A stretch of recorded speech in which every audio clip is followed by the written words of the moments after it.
Morning mga kamais. Wala na si Mais Biro ni eskwela na ako na padayon siyang vlog. Madto mi og kiblawan karon kay mi kitawagan mi kay mi pasyente. So ayun mamahaw sa kay gutom kayo eh. Padulong namin dito sa tulay na sa Kiblawan. Para maabot mi dito sa farm. Dako kay maisan diri bay mga kamais. Dako kayo farm to farm gini. Sos nara ang balay sa magpa-opera. Mao ni ang harvester. Kini harvester diretso na ni lobo sa mais pag harvest dili na sanggi-sanggi. Mo ni kini ang haro mo ni pagdaro siya. Nga sa pikas po dako po kay nga maisan.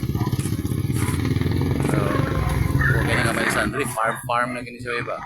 Mga mais.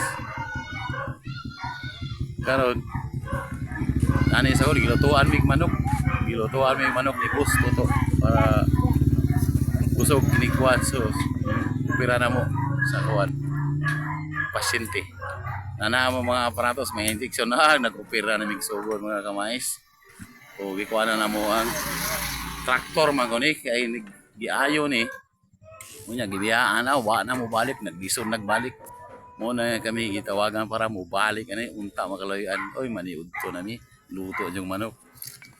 Karon ako na siyang gikuan para ang silicone mo pilit para pagtao na mo balik pilit yun siya while leaking ba. Kini kami tanong simlak perting bugata eh. Ana siya. Pag kayo. Karon mo nang gipahugtan yun siya. Hugtan. Sos pagkasinaw sa ulo hugaw kay nga sinaw kay ang ulo sa mga amigo. Okay. Hugutin nyo yung mga parts para okay kayo. Kung mo si Boss Tatan muna siyang farm manager buutan kay ni ma-accommodate kayo siya sa mga mayapon mga liporis o ang iayon niya ning kuan sos sige lang tindog ning tawahanan niya ni